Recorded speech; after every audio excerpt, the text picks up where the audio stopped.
Bonjour à tous, alors je suis ravi de vous retrouver pour la suite de cette étude sur Jésus. Alors aujourd'hui, très rapidement, on va voir Jésus dans le Nouveau Testament. Alors bien entendu, vous l'aurez déjà compris, ce sera une partie qui sera très longue finalement, puisque bon, il y a beaucoup de choses à dire sur Jésus bien sûr dans le Nouveau Testament. Bon bien sûr, je vous rassure, je vais la séparer en plusieurs parties pour que ce ne soit pas trop long. Voilà. Alors sans plus tarder, nous allons directement entrer dans le vif du sujet et nous intéresser justement à plusieurs points concernant justement la naissance de Jésus. Oui, on va commencer par le commencement, bien entendu.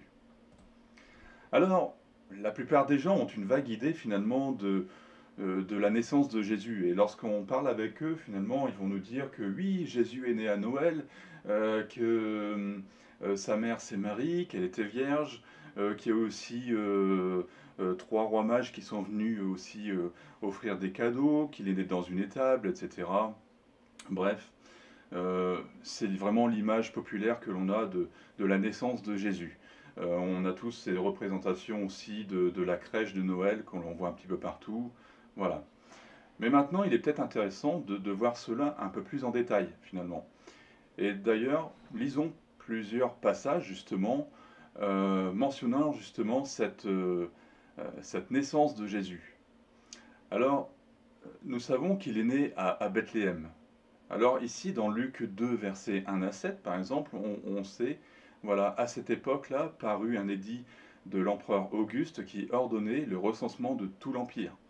Ce premier recensement eut lieu pendant que Quirinus, alors Quirinus, c'est une personne qui a été authentifiée par l'histoire. Voilà, j'ai pas besoin de revenir dessus puisque je l'avais déjà vu dans Dieu, mythe ou réalité, la partie historique. Donc lui, Quirinus, est donc authentifié par les historiens. Il était gouverneur de Syrie, en effet, c'est ce que l'on peut voir justement dans les textes, ce que la science peut nous démontrer finalement, euh, ce que l'histoire peut nous démontrer. Tous allaient se faire inscrire, chacun dans sa ville d'origine. Joseph aussi monta de la Galilée, de la ville de Nazareth, pour se rendre en Judée, dans la ville de David, appelée Bethléem, parce qu'il était de la famille et de la lignée de David. Il y alla pour se faire inscrire avec sa femme Marie, qui était enceinte. Pendant qu'ils étaient là, le moment où Marie devait accoucher arriva, et elle mit au monde son fils premier-né. Elle l'enveloppa de lange et le coucha dans une mangeoire, parce qu'il n'y avait pas de place pour elle pour eux plutôt, dans la salle des hôtes. Alors, il est intéressant là aussi cette histoire de mettre Jésus finalement dans une mangeoire, donc un endroit justement où les animaux peuvent venir manger. Et d'ailleurs, j'étais en train de penser à cela peut nous faire rappeler aussi que Jésus est le pain de vie. On le verra plus tard. Et Jésus est le pain de vie, c'est notre nourriture. Bon, c'est un peu bizarre, je le développerai dans l'autre vidéo. Alors, la Bible nous dit aussi que la conception de Jésus est miraculeuse. Là, ici, par exemple, dans Matthieu 1, versets 18 à 24, donc l'épisode juste un petit peu avant justement sa naissance, bien entendu.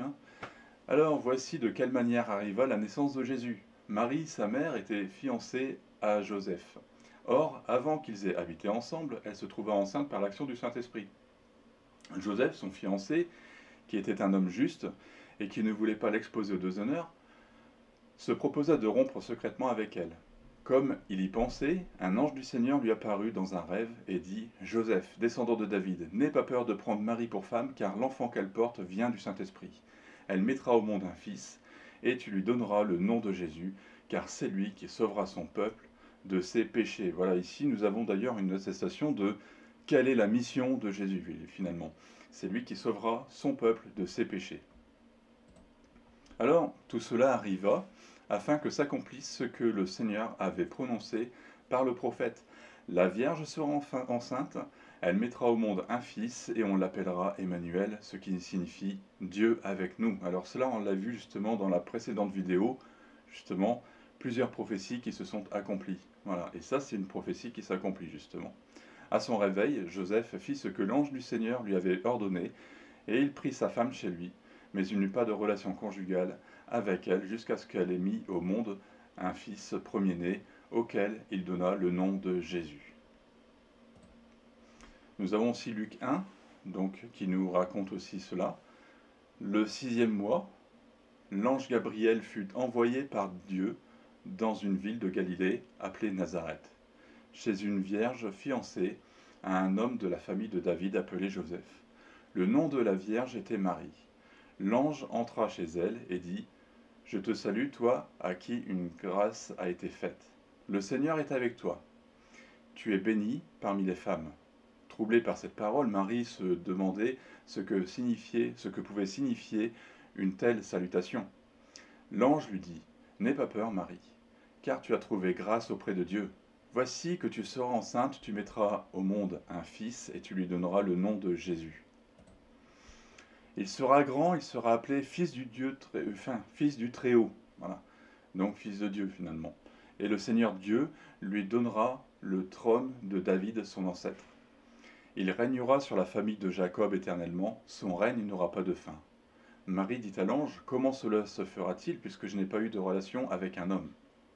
L'ange lui répondit : « Le Saint-Esprit viendra sur toi, et la puissance du Très-Haut te couvrira de son ombre. C'est pourquoi le Saint-Enfant qui naîtra sera appelé Fils de Dieu. » Alors, nous avons vu que Jésus est né dans une étable,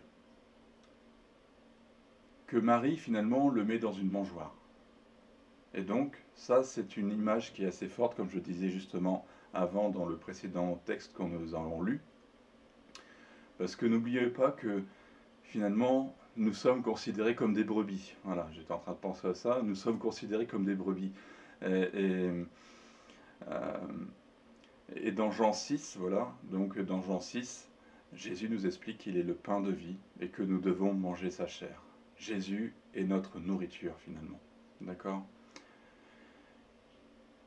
Il y avait aussi un truc intéressant, c'est qu'il n'y avait plus de place dans l'hôtellerie. Et cela en raison justement du recensement. D'accord ? Alors, la Bible nous dit aussi qu'il a été circoncis le 8e jour. Alors, ici dans Luc 2, 21-24, nous pouvons confirmer cela. Donc, 8 jours plus tard, ce fut le moment de circoncire l'enfant. On lui donna le nom de Jésus, nom que l'ange avait indiqué avant sa conception. Quand la période de leur purification prit fin, conformément à la loi de Moïse, Joseph et Marie l'amenèrent à Jérusalem pour le présenter au Seigneur. Suivant ce qui est écrit dans la loi du Seigneur, tout mâle premier-né sera consacré au Seigneur. Et pour offrir en sacrifice un couple de tourterelles ou 2 jeunes pigeons, car cela est aussi prescrit dans la loi du Seigneur. Alors nous savons qu'il a été circoncis le 8e jour, conformément justement aux exigences de l'Ancien Testament. Et n'oubliez surtout pas que Jésus finalement était juif. Eh oui. Alors c'est pour ça qu'il y a tout ce rituel qui doit être fait, parce que les Juifs devaient se conformer justement à tout cela. À noter que la circoncision n'est pas un acte anodin. Et des études médicales ont démontré que la circoncision qui a été faite avant 8 jours était dangereuse pour l'enfant finalement. Mais ça, c'est ce que la science vraiment récente a réussi à prouver justement sur les études sur cette circoncision. Dieu, à cette époque-là, quand il a ordonné qu'il fallait qu'il y ait la circoncision au 8e jour, Dieu connaissait tout cela. Par contre, nos ancêtres, finalement, de cette époque-là, eux ne connaissaient pas la science actuelle, finalement. Et ils ne savaient pas que, finalement, il y avait une raison pourquoi il fallait le circoncire l'enfant au 8e jour. Et oui, Dieu est vraiment omniscient. Alors, Jésus a été présenté au temple, comme la loi le préconisait. Alors, un point fort intéressant aussi, c'est sa date de naissance. Ah, ça, j'ai vu beaucoup de choses qui ont été racontées sur la date de naissance de Jésus. Alors, jusqu'au IIIe siècle, la date de naissance, finalement, la naissance de Jésus, n'était pas célébrée. Alors, de ce fait, la date exacte a été perdue. Eh oui, c'est pas le 25 décembre. En effet, ce n'est pas le 25 décembre que Jésus est né. Parce que les bergers passaient la nuit dehors, et en décembre, c'était impossible. En décembre, les animaux sont rentrés dans les étables. D'ailleurs, vous le voyez justement, dans cette fameuse crèche, on met les animaux avec. Donc les animaux n'étaient pas dans les pâtures, mais ils étaient dans l'étable. Alors, confirmons cela, dans Luc 2, versets 6 à 8, pendant qu'ils étaient là, le moment où Marie devait accoucher arriva, et elle mit au monde son fils premier-né. Elle l'enveloppa de lange et le coucha dans une mangeoire, parce qu'il n'y avait pas de place pour eux dans la salle des hôtes. Il y avait dans la même région des bergers qui passaient la nuit dans les champs pour y garder leurs troupeaux. Voilà. Donc ça c'est la même période, donc les bergers étaient encore avec leurs troupeaux dans les champs. Donc ce n'est pas le 25 décembre. Alors pourquoi cette date a été choisie? Cette date a été choisie en raison du fait que c'est le solstice d'hiver. Alors, le solstice d'hiver, c'est la longueur du jour qui redevient plus grande que la nuit. Alors bien sûr, on retrouve cette symbolique de cette lumière finalement qui gagne sur les ténèbres. Alors, pour nous, Noël, c'est tous les jours. Eh oui, tous les jours, nous pouvons adorer Dieu pour le fait qu'il nous ait envoyé son Fils. Alors, je fais cette parenthèse qui va faire grincer les dents, mais je sais que beaucoup sont contre le fait de fêter Noël. Et je pense qu'il est important finalement que chacun fasse selon son cœur.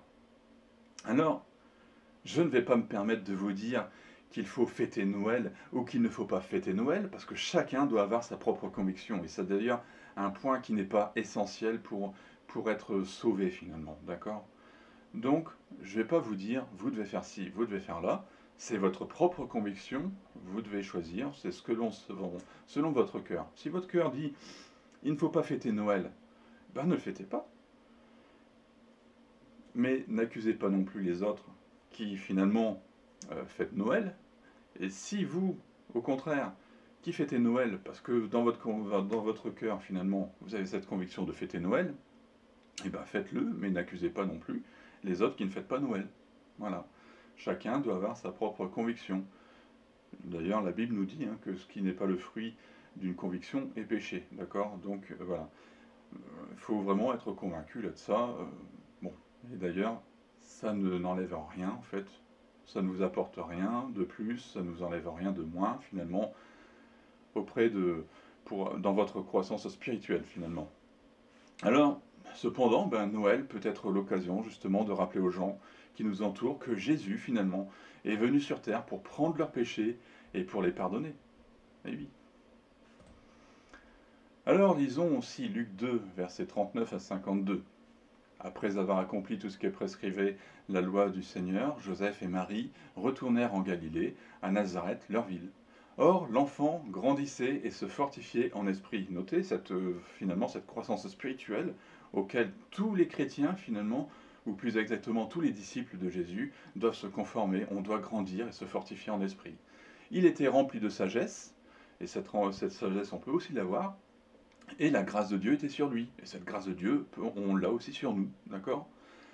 Les parents de Jésus allaient chaque année à Jérusalem pour la fête de la Pâque. Et c'est tout à fait normal puisque c'était dans la tradition juive. D'accord? Lorsqu'il eut 12 ans, ils y montèrent avec lui, comme c'était la coutume pour cette fête. Puis, quand la fête fut terminée, ils repartirent, mais l'enfant Jésus resta à Jérusalem sans que sa mère et Joseph s'en aperçoivent. Croyant qu'il était avec leurs compagnons de voyage, ils firent une journée de chemin tout en le cherchant parmi leurs parents et leurs connaissances. Mais ils ne le trouvèrent pas et ils retournèrent à Jérusalem pour le chercher. Alors, il faut savoir que quand c'était justement cette fameuse fête de Pâques, il y avait énormément de monde sur les routes, il y avait énormément de familles ensemble, etc. Donc les enfants pouvaient très bien être détachés de leurs parents et se retrouver avec d'autres enfants de la même fratrie, finalement, de la même famille plutôt. Du coup, c'est pour ça qu'il n'y avait pas trop d'inquiétude. Mais à un moment, quand ils sont aperçus que finalement Jésus n'était pas là, là il y a eu un petit moment d'inquiétude.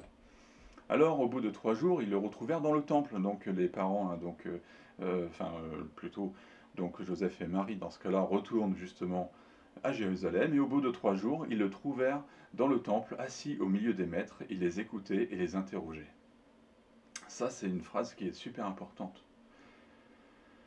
Le temps de Jésus, assis à 12 ans, finalement, c'était d'écouter et d'interroger. Ce n'était pas le temps de venir confronter justement les maîtres finalement, les chefs religieux.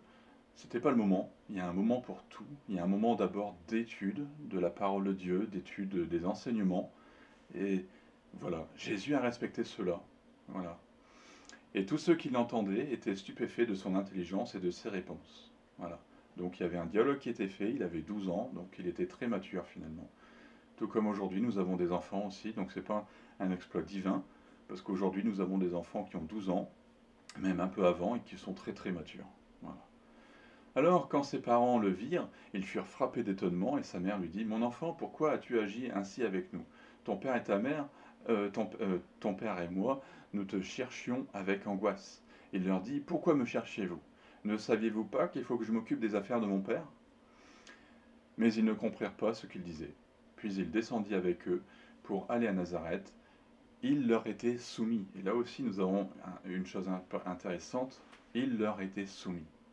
Alors sa mère gardait précieusement toutes ces choses dans son cœur. Jésus grandissait en sagesse, en taille, en grâce devant Dieu et devant les hommes. Alors donc nous avons déjà vu que Joseph et Marie finalement respectaient scrupuleusement les rendez-vous religieux de l'époque. Ainsi nous savons que finalement Jésus y participait aussi assidûment. Et dans le texte que nous venons de lire, finalement nous voyons 3 indications concernant Jésus. 3 indications très importantes pour nous. Nous lisons que l'enfant grandissait et se fortifiait en esprit, qu'il était soumis et qu'il grandissait en sagesse, en taille et en grâce devant Dieu et devant les hommes. Alors nous voyons qu'à l'âge de 12 ans, il était assis au milieu des maîtres, finalement, d'accord, et qu'ils étaient stupéfaits de son intelligence. C'est seulement les enfants qui ont aujourd'hui 12 ans pouvaient seulement lui ressembler. Mais aujourd'hui, ils sont plus accros à une tablette, à un ordinateur, à un écran de télévision, plutôt que assidus dans les études. Si seulement ces enfants de 12 ans pouvaient être aussi remplis de sagesse et d'intelligence et être obéissants à leurs parents, ça en réglerait pas mal de soucis, je pense. Alors nous voyons aussi dans ces textes que nous avons lus que Jésus écoutait et interrogeait les maîtres. Et là encore, donc, il nous montre un exemple. Vous savez que Christ est notre exemple et que nous devons l'imiter. Rappelez-vous des paroles de Paul. Soyez mes imitateurs comme moi-même je le suis de Christ. Jésus a été un étudiant, un disciple finalement, un apprenant. Eh oui. Tout comme nous devons être un étudiant, donc un disciple, un apprenant, quoi. Et nous lisons au verset 51 qu'il part avec ses parents à Nazareth. Alors, nous savons que Jésus a appris plutôt le métier de charpentier.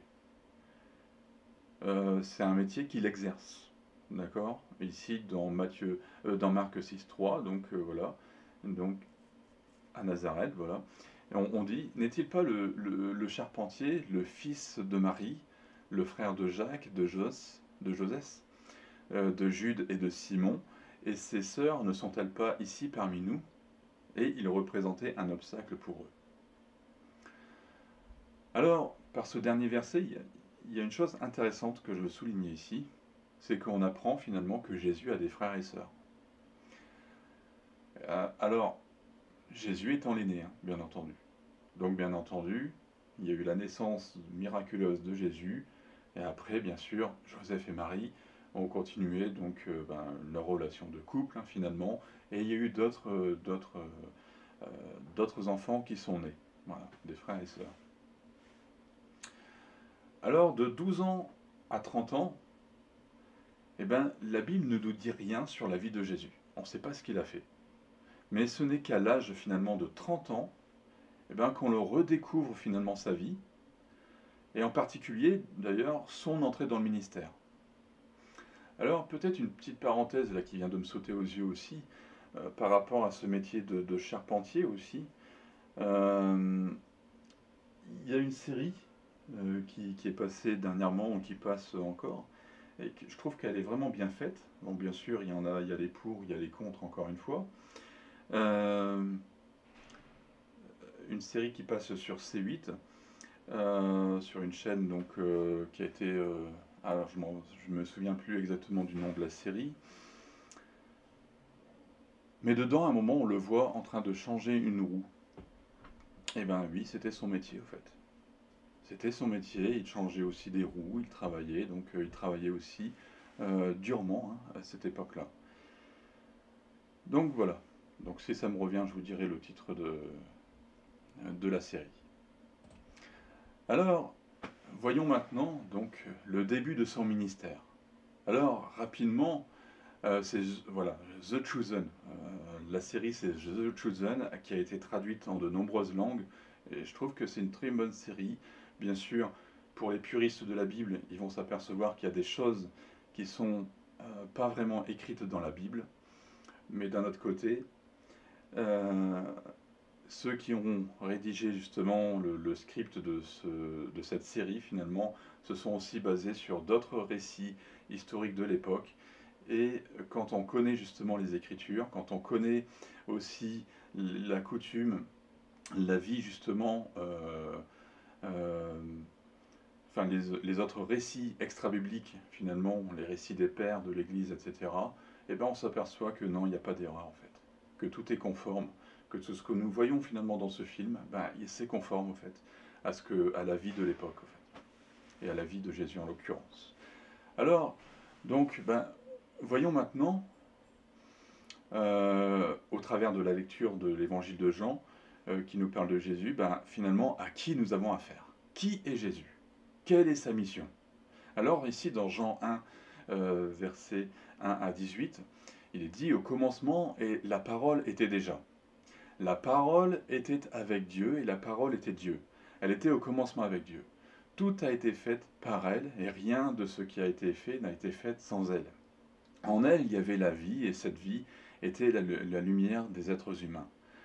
La lumière brille dans les ténèbres, et les ténèbres ne l'ont pas accueillie. Il y eut un homme envoyé par Dieu. Son nom était Jean. Il vint comme témoin pour rendre témoignage à la lumière, afin que tous croient par lui. Il n'était pas la lumière, mais il vint pour rendre témoignage à la lumière. Cette lumière était la vraie lumière qui, en venant dans le monde, éclaire tout être humain. Elle était dans le monde, et le monde a été fait par elle. Pourtant, le monde ne l'a pas reconnue. Elle est venue chez les siens, et les siens ne l'ont pas accueillie. Mais à tous ceux qui l'ont acceptée, à ceux qui croient en son nom, elle a donné le pouvoir, le droit plutôt, de devenir enfants de Dieu. Ah, quelle merveilleuse promesse! D'autres textes disent le pouvoir de devenir enfant de Dieu. C'est pour ça que quelquefois je, je dis d'autres phrases, mais tout simplement parce que je connais les autres traductions. Et là, je rappelle que je lis la traduction Second 21, une version plus compréhensible pour ceux qui s'approchent de Dieu. Voilà. Alors, à ceux qui croient en son nom, je relis ça, c'est tellement merveilleux, elle a donné le droit de devenir enfants de Dieu, puisqu'ils sont nés non du fait de la nature, ni par une volonté humaine, ni par la volonté d'un mari, mais qu'ils sont nés de Dieu. Oh, quelle merveilleuse promesse! Et la parole s'est faite homme. Elle a habité parmi nous, pleine de grâce et de vérité. Nous avons contemplé sa gloire, une gloire comme celle du Fils unique, venu du Père. Jean lui a rendu témoignage et s'est écrié, c'est celui à propos duquel j'ai dit, celui qui vient après moi m'a précédé car il était avant moi. Nous avons tous reçu de sa plénitude et grâce sur grâce. En effet, la loi a été donnée à travers Moïse, mais la grâce et la vérité sont venues à travers Jésus-Christ. Personne n'a jamais vu Dieu. Dieu, le Fils unique, qui est dans l'intimité du Père, est celui qui l'a fait connaître. Waouh! Super! Merveilleux, merveilleux texte. Lorsqu'on lit ce passage, ben finalement on comprend très vite que l'on parle de Jésus. Les versets 1 à 2 nous présentent finalement Jésus comme éternel. Et nous lisons que dès le commencement, il était présent. Avant la fondation du monde, il existait déjà. Le verset 3 nous présente aussi sa toute-puissance. Oh. Et nous voyons qu'il est le créateur de toutes choses. Donc, au travers de tout cela, qu'est-ce qu'on peut en conclure? N'oubliez pas, donc on a déjà vu les attributs de Dieu, au fait.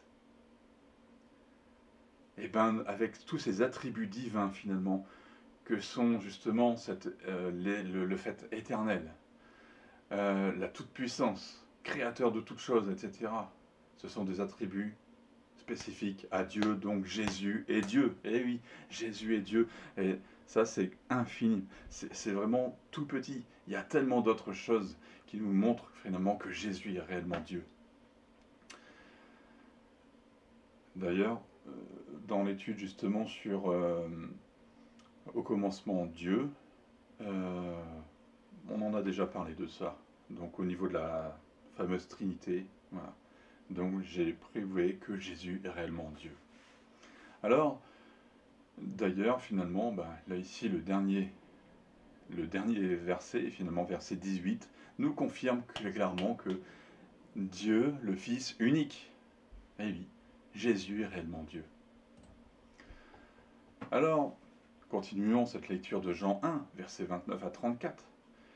Le lendemain, il vit Jésus s'approcher de lui et dit : « Voici l'agneau de Dieu qui ôte le péché du monde, qui enlève le péché du monde. » C'est celui à propos duquel j'ai dit : « Après moi vient un homme qui m'a précédé, car il existait avant moi. » Pour ma part, je ne le connaissais pas, mais c'est afin de le connaître, de le faire connaître à Israël, que je suis venu baptiser d'eau.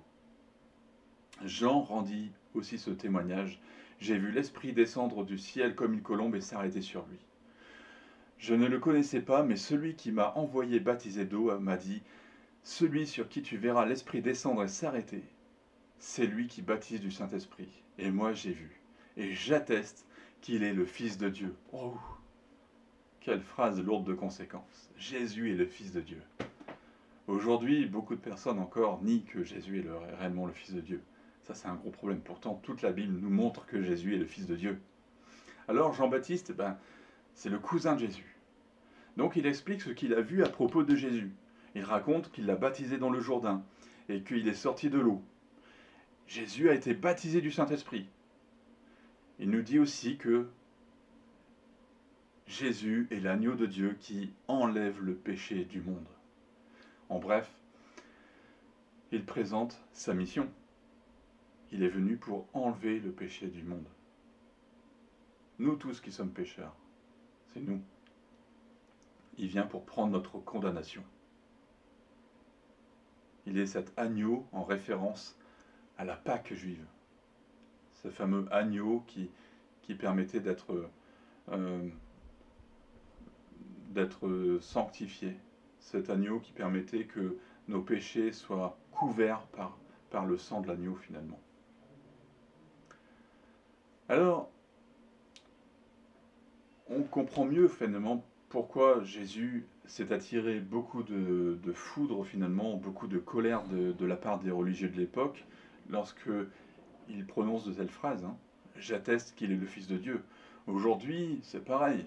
Aujourd'hui, affirmer que Jésus est le Fils de Dieu peut nous attirer certaines foudres aussi, de certaines religions, de certaines sectes aussi. Eh oui. Alors, le récit du baptême n'est pas mentionné dans l'évangile de Jean. Mais c'est la première étape finalement pour Jésus pour entrer dans son ministère. Et c'est d'ailleurs une étape importante dans la vie de chaque croyant. Et d'ailleurs, dans le prochain point, nous allons voir justement, nous allons nous intéresser justement au baptême de Jésus.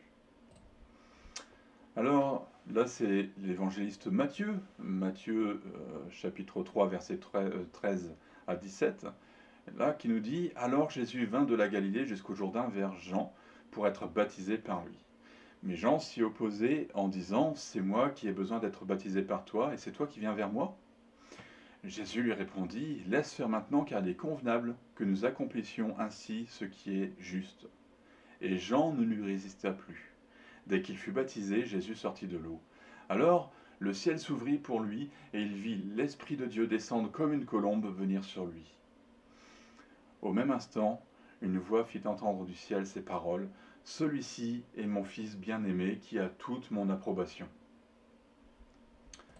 Nous avons l'évangéliste Marc aussi, qui nous dit à cette époque : Jésus vint de Nazareth en Galilée, il fut baptisé par Jean dans le Jourdain.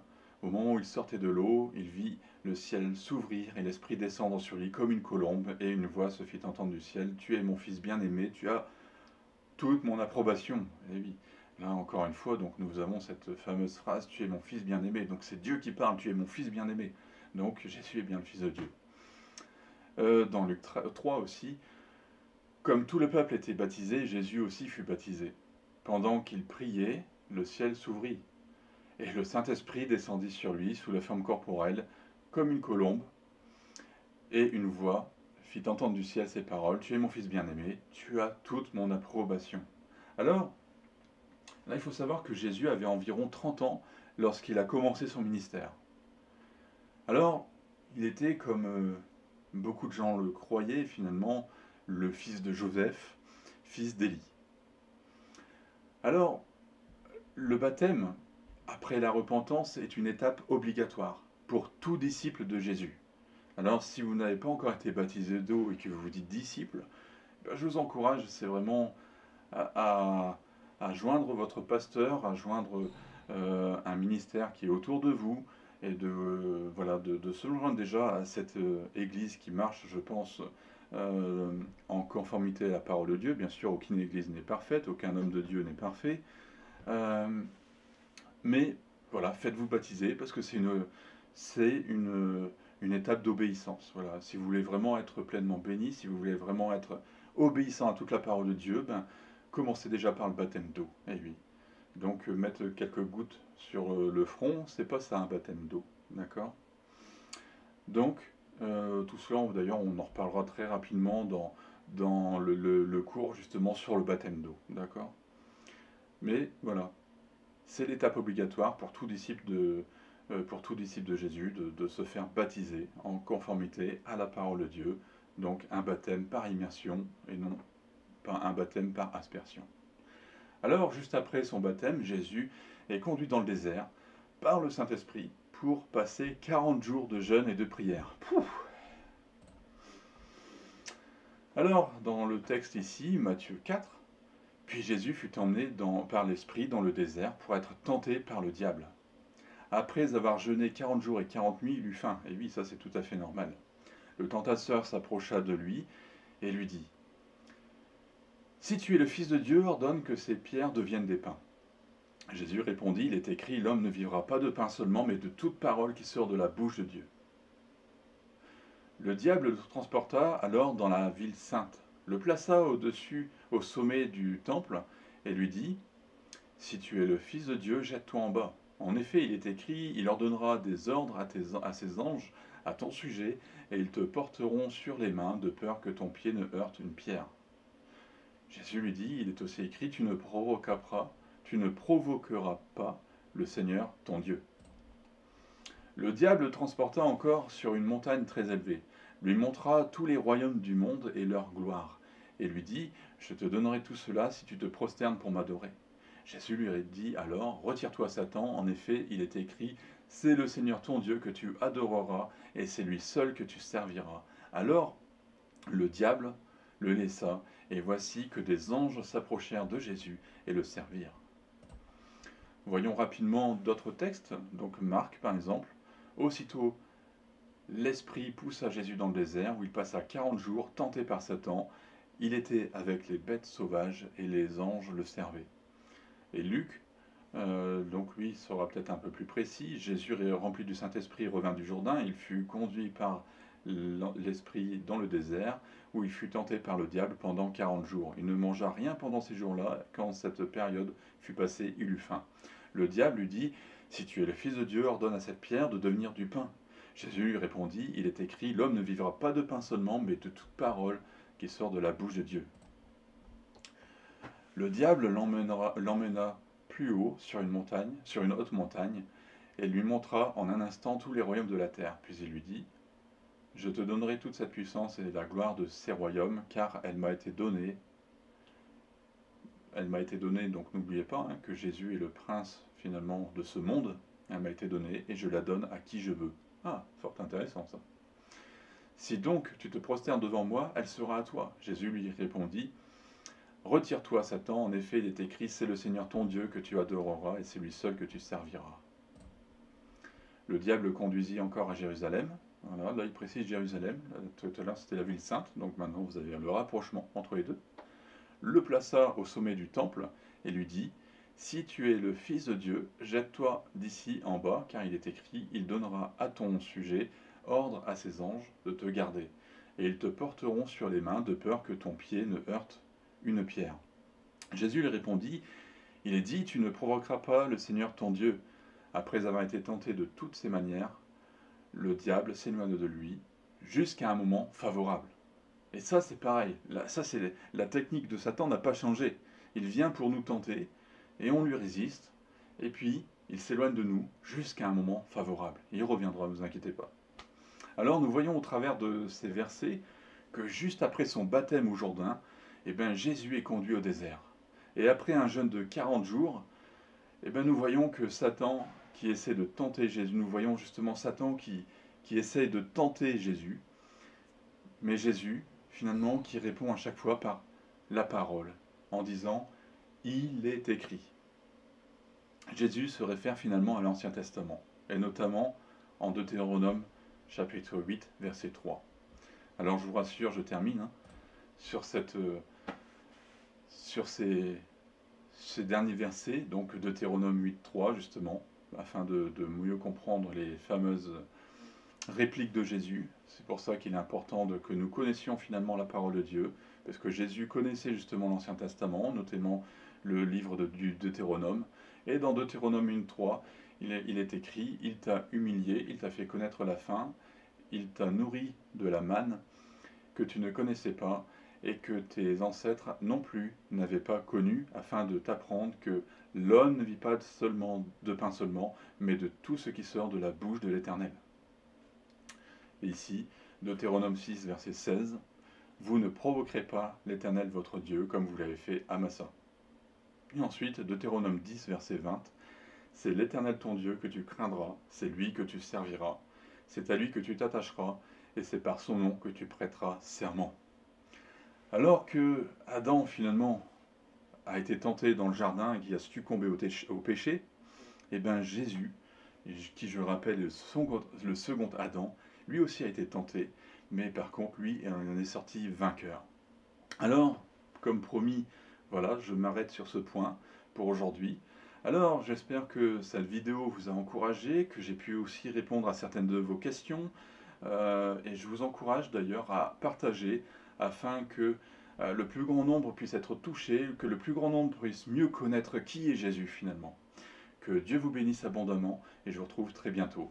Soyez bénis.